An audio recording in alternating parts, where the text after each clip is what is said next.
Caros amigos do Legião da Santa Cruz, estamos de volta com a nossa série sobre a história de Roma, hoje tratando sobre a formação da República Romana. Nós vimos nos últimos vídeos que a monarquia romana acaba com o fim do reinado de Tarquínio o Soberbo, que era um rei etrusco que foi expulso da cidade pelos patrícios, os pais fundadores de Roma. E vimos também, nas últimas aulas, como se dava a organização da estrutura familiar em Roma, sob a autoridade do pai, o pai como juiz e como sacerdote da família patriarcal. Perfeito? Então, nesse sentido, hoje nós falaremos sobre o início da República Romana, suas instituições políticas, os fatos que marcaram também aquilo que foi chamado, que ficou conhecido como revoltas plebeias, e como Roma mudou ao passar de uma monarquia para uma república. Em primeiro lugar, é preciso que se diga que no período da monarquia, o governo em Roma era baseado no poder do rei e também no papel do Senado, que era formado basicamente pelos principais patrícios da cidade, que tinham o direito de formular as leis da cidade. As leis em Roma, no período monárquico, eram basicamente costumes passados de geração em geração, costumes orais. Eram leis orais, não eram escritas, e estavam consubstanciadas pelas decisões do Senado, que era uma espécie de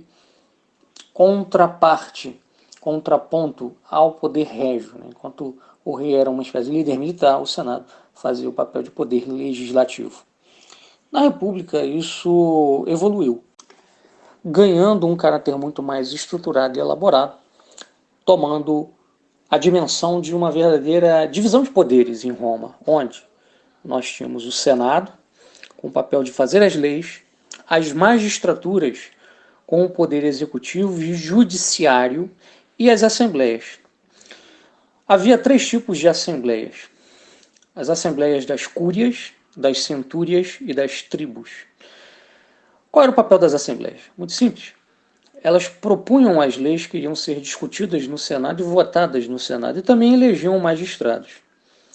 É notório que nas assembleias das centúrias e das tribos havia a participação não só de patrícios, mas também de plebeus. Em Roma, a plebe também formou algumas tribos, assim como também passou a fazer parte de centúrias. As centúrias eram basicamente organizações, partes do exército romano. Cada centúria reunia um número X de homens dispostos a lutar numa guerra por Roma. Perfeito? O que acontece é que Roma, nesse processo, vai se transmutar de um estado tribal, racial, que era como Roma se organizava no período monárquico, para uma república de domínio aristocrático, mas com assentos populares. A sigla que designava a República Romana, até bastante conhecida, que aparece em várias efígies e também estampas da Roma Antiga, é a sigla SPQR, onde SPQR significa Senatus Populusque Romanus, ou seja, o Senado e o povo de Roma. Basicamente, a dizer o seguinte, que a República Romana era um misto do patriciado e da plebe. O patriciado era formado por descendentes dos fundadores de Roma, os pais fundadores, dos companheiros de Rômulo, que foram para as regiões do Monte Aventino e Palatino fundar uma nova cidade que deu origem a Roma. Inicialmente uma aldeia que depois evoluiu para uma cidade.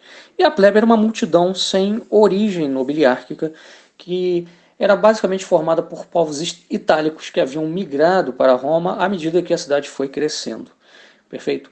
De modo que essa estrutura política, ela inicialmente atendia aos patrícios, ou seja, no Senado somente os patrícios podiam tomar parte. Nas magistraturas idem, E nas assembleias, a única participação possível dos plebeus era na assembleia das centúrias e das tribos. Mesmo assim, a participação era bem reduzida e bem pequena em termos de espaço para tomar decisões que afetassem a vida dos plebeus. É preciso também lembrar que a plebe ela foi ganhando muita importância em Roma, na medida em que ela foi entrando para o exército, né, ela foi se tornando uma peça importante no exército romano, por conta da expansão de Roma pelo Lácio e pela Itália, né, sobretudo a partir do século quinto e quarto antes de Cristo, perfeito? E também pelo aspecto econômico. A plebe desenvolveu uma série de atividades econômicas no campo do artesanato, do comércio e da agricultura, fundamentais para tocar a cidade. Então, isso vai levar a uma série de questões que vão explodir em conflitos, que são as revoltas plebeias. Esses conflitos, basicamente, envolviam a disputa por direitos. Como os plebeus eles não tinham direitos de participação nas estruturas políticas que faziam parte da cidade romana, as suas revoltas visavam justamente alcançar, atingir esse objetivo, ou seja, fazer com que a plebe tivesse uma participação política, ganhasse alguns direitos e tivessem também acesso a certas magistraturas, a certos cargos. Perfeito? A primeira revolta plebeia, e a mais importante, foi a que ocorreu no ano 494 a.C., que foi chamada Revolta do Monte Sagrado. Houve ali quase que uma secessão da plebe, ou seja, a plebe se retirou para o Monte Aventino e ali ela pensava em formar uma cidade separada da Roma aristocrática, da Roma dos patrícios. Tá? Isso aconteceu num contexto de guerra, né? Os romanos estavam em guerra contra povos ali da região. Essas guerras tinham um duplo caráter, primeiro defensivo. A região de Roma era uma região muito disputada por ser uma região de passagem, né, entre a Magna Grécia e o norte da Itália, e também uma região que tinha um porto fundamental, o Porto de Ostia, né, estratégia para você ir para regiões como a Espanha, que era uma área que tinha muitas minas de ouro e prata. Então havia várias disputas, né, vários povos desejavam tomar conta daquela área, de maneira que Roma fazia guerras frequentes ou com caráter defensivo, ou seja, para aplicar derrotas a certas populações, tornando essas populações temerosas de um ataque de Roma e, portanto, tímidas em tomar uma iniciativa ofensiva, ou também, né, caráter ofensivo de conquista. Então, o que nós tínhamos a esta época era um contexto justamente de guerra, ou seja, os plebeus estavam sendo recrutados para a guerra, mas não tinham direitos políticos, ou seja, formavam centúrias, mas não tinham acesso às magistraturas. E um dos papéis dessas assembleias, né, que nós estamos, entre elas a Assembleia das Centúrias, era eleger magistrados.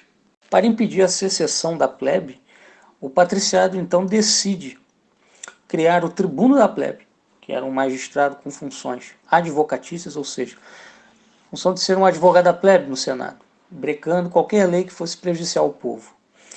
E mais tarde, em 450 a.C., houve também a criação da Lei das 12 Tábuas. O objetivo dessa lei era diminuir a arbitrariedade dos cônsules em Roma, garantir julgamentos justos e dirimir conflitos. O que isso quer dizer? Muito simples. Como nós falamos antes, na época da monarquia romana, a lei não era escrita, ela era oral.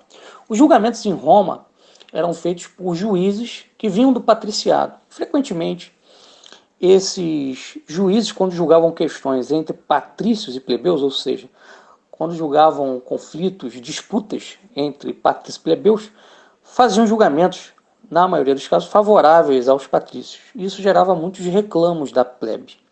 Então, para dirimir esses conflitos, a lei foi posta por escrito, a fim de que, por exemplo, um plebeu que se sentisse prejudicado por um julgamento considerado injusto, feito por um juiz, pudesse entrar com recurso com base no que estava escrito na lei.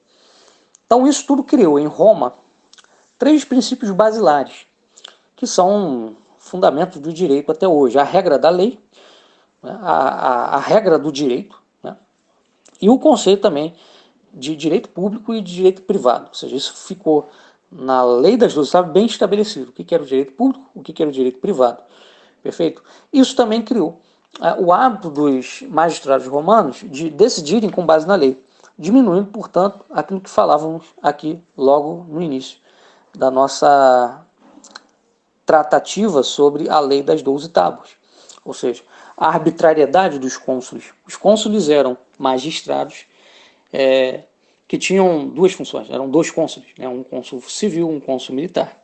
Né? Um cuidava da paz civil, outro cuidava da guerra, do exército.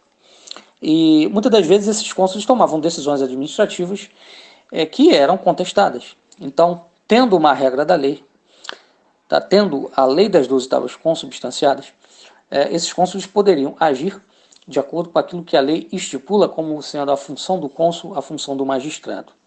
Né? Para concluir, é preciso lembrar que Roma deixou de ser uma monarquia tribal, onde a maioria da população era de origem patrícia, para passar a ser um Estado multitudinário, multiétnico, onde a plebe ganhava preeminência em razão do seu número. Então, em um Estado que é resultado cada vez mais da união de povos itálicos, da mistura racial, a homogeneidade cultural vai diminuindo.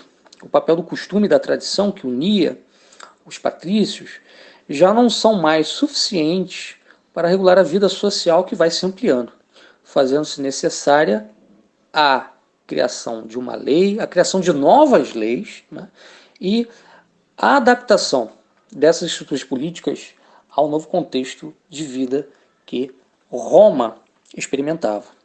De maneira que nós podemos concluir que esse início da formação da República Romana é marcado justamente pela passagem desse caráter tribal que o Estado tinha no início para um caráter republicano, multitudinário, que, apesar de tudo, se manteve, de alguma forma, aristocrático, porque os principais cargos da República continuarão por um longo tempo na mão dos patrícios, mas pouco a pouco a plebe vai ganhando espaço, ganhando direito a mais e mais magistraturas e inclusive ao Senado. Né? Então nós continuaremos na próxima aula falando sobre a República Romana em suas mais variadas dimensões. Até a próxima, um abraço e viva Cristo Rei!